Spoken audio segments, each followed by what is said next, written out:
So, in previous lecture we have discussed about the initial process कि आप clear film select करेंगे then surface treatment करेंगे। तो surface treatment में मैं ये कह रहा था कि आपके पास मुख्तलिफ साइंटिफिक प्रोसेस मौजूद हैं जिससे आप सरफेस ट्रीट करते हैं। आप प्लाज्मा ट्रीट करते हैं या यूवी ओजोन ट्रीटमेंट करते हैं। Ozone is a very good gas for treating for cleaning some dust और organic contamination having a very very small size. तो इसके नतीजे में आप जब इन्हें करते हैं तो ये करते क्यों हैं? ये इस वजह से करते हैं कि आपने सरफेस डिफेक्ट्स को, आपने जो स्ट्रक्चर इसके ऊपर ड्रा करना चाह रहे हैं वो डिफेक्टिव हो जाएगा अगर उसके ऊपर डस्ट होगी या कोई और ऑर्गेनिक कंटेमिनेशन होगी। और आप एडहीजन ऑफ मटेरियल्स को भी बेहतर करते हैं। ज़ाहिर है आपने एक फ़िल्म के ऊपर लेट्स सपोज ये आपके पास अगर ये फ़िल्म है, इसके ऊपर अगर आपने किसी और कलर की, किसी और मटेरियल की फ़िल्म डिपॉजिट करनी है तो आप मेक श्योर करते हैं कि इस फिल्म की टॉप सरफेस बिल्कुल क्लीन हो, ताकि जब ये दूसरी इस लेयर इसके ऊपर आए तो ये ना हो कि इसके ऊपर डस्ट हो तो ये डस्ट के साथ जुड़े तो ये अलग हो जाए। तो इसके एडहीजन को बेहतर करने के लिए भी हम ये यूटिलाइज करते हैं। नेक्स्ट हम मूव करते हैं कि हम ये पहला स्टेप ये है, ठीक है, आपने इसे मटेरियल सेलेक्ट करके क्लीन कर लिया। फिर आपने मेक श्योर करना होता है कि जो फिल्म है वो ट्रांसपेरेंट हो। क्यों? क्योंकि optical film to perform correctly Fresnel lens functionality, इन लेंस की फंक्शनल तब होंगे ये फिल्म जब ट्रांसपेरेंट होगी। ज़ाहिर है मैंने आपको बताया कि लेंस का पर्पस भी उसको फैसिनेट बनाना होता है, जो भी स्ट्रक्चर है, तो उसका ऑब्जेक्टिव बिल्कुल मर जाता है, ख़त्म हो जाता है अगर आप उसको ट्रांसपेरेंट नहीं रखेंगे। क्योंकि उस ट्रांसपेरेंट नहीं होगी तो उसमें से लाइट ही नहीं गुजरेगी, लाइट नहीं गुजरेगी तो लेंस का फंक्शन ही ख़त्म हो जाएगा। सरफेस ट्रीटमेंट जो है वो हम क्यों करते हैं? ताकि एडहीजन अच्छी हो और सब्सिक्वेंट लेयर जो आप इसके ऊपर डिपॉजिट करते हैं वो डीलैमिनेट ना हो जाएं। डीलैमिनेट का मतलब ये है कि वो ऐसे ना हो कि वो अलग हो जाएं। अच्छा, जब ये काम आपने कर लिया तो उसके बाद आप ये करते हैं कि फ्रेशनल लेंस या ऑप्टिकल फिल्म कोटिंग, इन दोनों आप जो भी कहें नाम दें, तो उस कोटिंग को आप करते हैं। अब इसमें क्या करते हैं? The goal is to coat the optical film which could be Fresnel lens structure on to one side of the clear film. ये जो क्लियर फिल्म आपने क्लीन की है इसकी दो साइड्स हैं, एक इसकी साइड टॉप पे है, ये वाली टॉप साइड है, और एक इसकी बॉटम साइड है। तो आप इस लेंस की, इस फिल्म की एक साइड पे, किसी भी एक साइड पे, लेट्स सपोज बॉटम साइड पे आपने ऑप्टिकल फिल्म डिपॉजिट कर ली, फ्रेशनल लेंस की फिल्म डिपॉजिट कर ली, इसके टॉप पे आप वो स्ट्रक्चर या वो पैटर्न डिपॉजिट करेंगे या वो ड्रॉ करेंगे जो आप पैटर्न चाहते हैं। अब आपने ना जब ये फिल्म डिपॉजिट कर ली तो सवाल ये पैदा होता है कि आप ये कैसे, मेथड क्या होगा? ये जो ऑप्टिकल फिल्म है इसका मेथड, दो तरह के मेथड होते हैं। एक तो होती है स्पिन कोटिंग, कि एक इंतहाई थिन लेयर जो होती है वो ऑप्टिकल रेजन्स होते हैं या फ्रेशनल लेंस होते हैं, mould spun on to the clear film. वो ऐसे ही होता है कि आपके पास क्लियर फिल्म, ये कमर्शियल स्केल में तो ऐसे नहीं होता, लेकिन अगर आप लेबॉर्ट्री स्केल में करना चाहें तो आपके पास ये लेट्स सपोज ये क्लियर फिल्म है और इसके ऊपर आप ना यहाँ पे drop of this resin, optical resin को आप डालेंगे और इसे स्पिन करेंगे। स्पिन मीन इस फिल्म को रोटेट करेंगे तो ये जो यहाँ पे आपने ड्रॉप गिराया होगा ना, ये इस पूरी सरफेस के ऊपर यूँ फैलेगा तो इसके ऊपर एक इंतहाई थिन फ्रेशनल लेंस पैटर्न जो है वो इसके ऊपर डिपॉजिट हो जाएगा। अब इसकी एक साइड पे फ्रेशनल लेंस कोटिंग हो गई, इसकी दूसरी साइड पे आप अपना पैटर्न डिपॉजिट करेंगे। लेकिन ये वाला तरीका कमर्शियल स्केल पे आप यूज़ नहीं कर सकते। ज़ाहिर है ये लैब स्केल डेमोन्स्ट्रेशन के लिए तो अच्छा है, लेकिन कमर्शियल स्केल पे आपके करते ये हैं कि कंटिन्यूस प्रोसेस यूज़ करते हैं। इन इंडस्ट्री में यूँ फिल्म आ रही है और इसकी बॉटम साइड पे फ्रेशनल लेंस कोटिंग होती जा रही है, ये जब कोटिंग आगे अगली रोलर में जाती है तो इसके ऊपर पैटर्न डिपॉजिट होता जा रहा है। तो ऐसे हमें कंटिन्यूस प्रोसेस चाहिए। तो उसके लिए हम क्या करते हैं?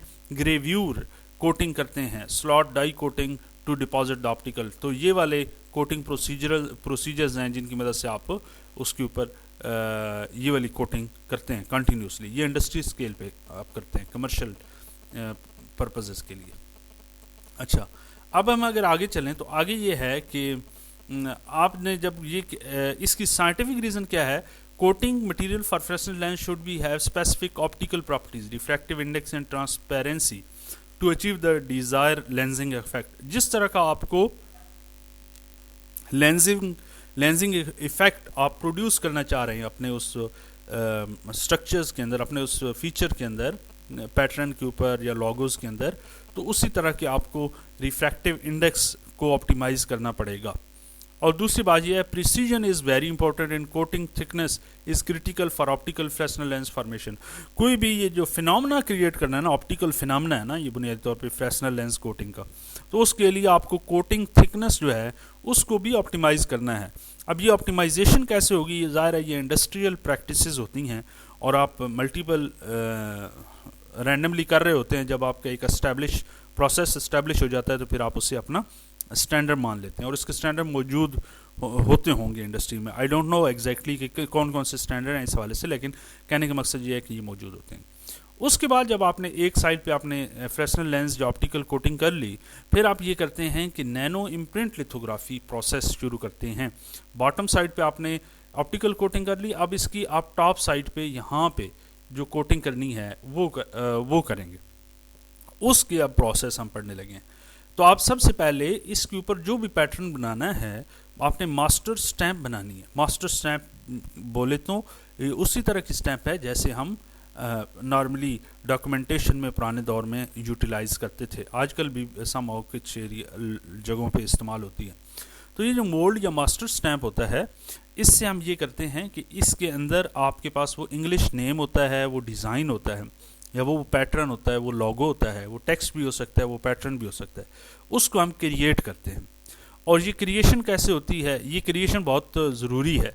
ये कहता है this can be done using a traditional NIL process और electron beam lithography to generate high resolution pattern. ये जो मोल्ड है, ये मास्टर स्टैंप या पैटर्न जनरेट करना है, ये कन्वेंशनली तो NIL प्रोसेस ही होती थी, लेकिन अभी जो मॉडर्न है वो इलेक्ट्रॉन बीम लिथोग्राफी ई बीम से होती है। High resolution pattern, high resolution mean बहुत ही फाइन जिसकी फीचर्स हों, इंतहाई थिन फीचर्स भी। आप ज़ाहिर इलेक्ट्रॉन का साइज़ बहुत स्मॉल है तो उसकी मदद से आप ये क्रिएट कर सकते हैं। अच्छा, ये जो डिज़ाइन है ये फाइन टेक्स्ट भी हो सकता है और फाइन पैटर्न भी हो सकता है, जिसको आपने उस फिल्म के ऊपर डिपॉजिट करना है। आगे चलते हैं और आगे हम ये देखते हैं कि जब आपने ये स्टैम्प बना ली तो उसके बाद आप ये करते हैं कि आप इम्प्रिंट करते हैं, यानी आप ये करते हैं कि इस फिल्म को roll to roll NIL system में फीड करते हैं और फिर एक हीटेड स्टैम्प जो है ये प्रेस की जाती है उस फिल्म के ऊपर। यहाँ पे मैंने जो आपको पिक्चर्स दिखाई थी, यहाँ पे अगर देखें ना तो आप यूँ समझें कि इस रोलर के ऊपर ये वाले जो पैटर्न बने हुए हैं ये आपकी वो स्टैम्प है, और ये स्टैम्प यहाँ पे आपने इस फिल्म को, ये नीचे वाली फिल्म है, ये हीट हो रही है, यहाँ पे अंदर हीटर लगे हुए हैं, इस फिल्म को हीट कर रहे हैं और ऊपर से इस रोलर की मदद से इसको प्रेस भी कर रहे हैं, तो इसके नतीजे में वो पैटर्न इस फिल्म के ऊपर डिपॉजिट हो जाएगा। ये कहता है द स्टैम्प पैटर्न, जिसके ऊपर आपका इंग्लिश नेम या अदर टेक्स्ट होगा, ये उस फिल्म के ऊपर कैसे डिपॉजिट होगा, by applying pressure and heat. Heat भी आपने देख ली, प्रेशर तो ज़ाहिर रोलर का अपना वेट होता है, और वो जो डिस्टेंस होता है बिटवीन टू रोलर्स, वो डिस्टेंस जितना स्मॉल करते जाएंगे वो गैप, तो ज़ाहिर है उसके नतीजे में फोर्स जो है वो ज़्यादा होती जाएगी। उसके बाद आपने इम्प्रिंटिंग, मतलब ये इम्प्रिंटिंग है, resist coating before imprinting, a thin layer of nano imprint resist such as UV curable polymer is applied onto the film surface. This resist is cured once the pattern is transferred. जब आपका pattern transfer हो जाता है तो ये कहता है कि उसके ऊपर आप एक रेजिस्ट की लेयर होती है जिससे आप क्योर करते हैं, या उस जिससे आप UV क्योरेबल पॉलीमर से आप उसे करते हैं, उसको हीट अप्लाई करते हैं और वो उस वहाँ पे हार्ड हो जाती है। Hot embossing, heat is applied to soften the resist, making it more pliable. The stamp then presses into the resist, causing it to conform the micro and nanoscale features of the stamp. ये कहता है कि आप ये heat जो provide करते हैं इसकी बात कर रहा है कि ये हीटर लगे होते हैं। ये हीटर इस वजह से होते हैं कि आपने ये जो फिल्म आ रही होती है इसकी सरफेस को सॉफ्ट कर देता है ताकि वो पैटर्न उसके ऊपर अच्छी तरह डिपॉजिट हो जाए।